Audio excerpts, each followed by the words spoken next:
So we have physical stress, we have thermal stress, we have chemical stress. Here's the last type of stress, because I only have 15 minutes with you.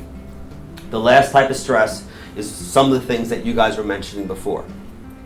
And that really falls into a category of emotional stress. And it has to do with family, it has to do with friends, it has to do with bills, it could be people you're working with, it could be your relationships. But one of the most important things to realize is I tell most people, stop letting people rent space between your two ears. And when you have people around your life that you're saying, oh my God, you're killing me, literally, guess what? They are. But I tell people also, and this is not being egotistical, but it has to do with severe, total confidence, is that how out of control are you in your life that you're going to let someone else control what you're doing and how you're feeling in your life? And I know, as Dr. Riley said, there's nothing wrong with speaking to a group with mostly men. A lot of the companies we do go to have more women in it, okay? But more women live longer. And more women are usually more open to doing things about their health. Hopefully that's going to start to change. Why is it that you see men are usually, well, I could set myself up here for a joke. Why do men usually die before their spouses? Don't tell me because they want to.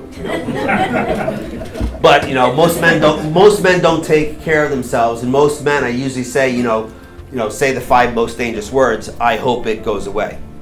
And most men don't want to do something until it's too late. But when it comes to emotional stress, you got to take control of your life. Why? Because if you don't control your life, I bet you have people around you that want to try to control your life for you.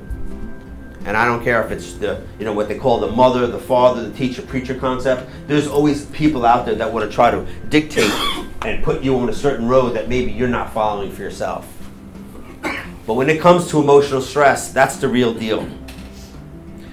Going backwards, when I was talking about nutrition, when people are stressed and when it comes to food, what do certain people do when they're emotionally stressed?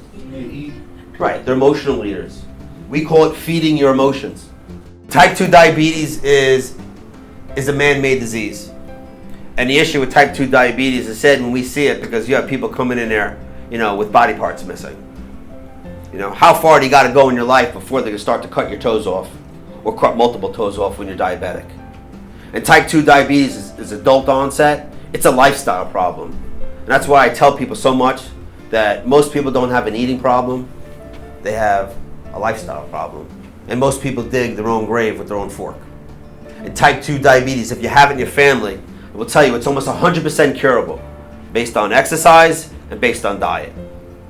The issue is that when you go to certain doctors, they don't know what you tell you should be doing for it, except take another medication. And the issue with taking another medication, especially for diabetes or high blood pressure, is every single drug goes through 2 organs. It was the #1 cause of liver damage in this country. Anybody take a guess what it was? It was not Tito's, right? It was not alcohol. The #1 cause of liver damage in this country was acetaminophen, Tylenol.